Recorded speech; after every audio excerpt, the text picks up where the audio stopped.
அண்மை செய்தி. மேட்டூர் அணையிலிருந்து 1 லட்சம் கன அடி நீர் திறக்கப்படுகிறது. அண்மை செய்தியாக பார்த்து வருகிறோம்.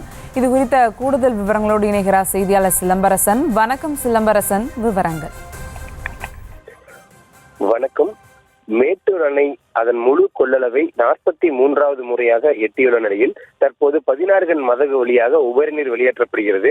குறிப்பாக கேரளா மாநிலம் காவிரி நீர்பிடிப்பு பகுதியில் பெய்த கனமழையின் காரணமாக மேட்டூர் அணைக்கானது நீர்வரத்து தற்போது அதிகரித்து வருகிறது. குறிப்பாக கமினி மற்றும் கிருஷ்ணசாகர அணையிலிருந்து நிரம்பி உபரிநீர் அதிக அளவு வெளியேற்றப்பட்டுள்ளதால் மேட்டூர் அணைக்கு தொடர்ந்து நீர்வரத்து அதிகரித்து வருகிறது. இதன் காரணமாக நேற்று குறிப்பாக 16 கன் மதகு வழியாக தண்ணீர் திறந்த பொழுது முதற்கட்டமாக 21,500 கனஅடி திறந்த நிலையில் படிப்படியாக உயர்த்தி நேற்று இரவு 8 மணி நிலவரப்படி 81,500 கனஅடியாக உபரிநீர் வெளியேற்றப்பட்டது. தற்போது 7 மணி நிலவரப்படி தற்போது அதனை 1 லட்சம் கனஅடியாக அதிகரிக்க திட்டமிட்டுள்ளனர்.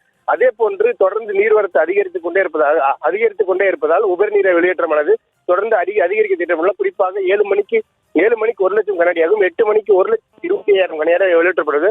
குறிப்பாக தற்போது நிலவரப்படி 7 மணிக்கு 1,25,000 கனஅடி 1 லட்சம் கனஅடி வெளியேற்றுள்ளனர். குறிப்பாக அதில் 75,000 கனஅடி 16 கன் மதகு வழியாகவும் 25,000 கனஅடி மின் சுரங்கம் வழியாகவும் தற்போது வெளியேற்ற வருகின்றனர். குறிப்பாக மேட்டூர் அணைக்கு தொடர்ந்து நீர்வரத்தானது அதிகரித்து வருகிறது. இதன் காரணமாக தற்போது 1 லட்சம் கனஅடி நீர் வெளியேற்றப்பட்டுள்ளது. அப்பகுதியில் குறிப்பாக காவிரி கரையோர மக்களுக்கு வெள்ள அபாய எச்சரிக்கையாக வெளியிடப்பட்டு முன்னெச்சரிக்கை நடவடிக்கை மேற்கொண்டு வருகின்றனர். விவரங்களுக்கு நன்றி சிலம்பரசன்.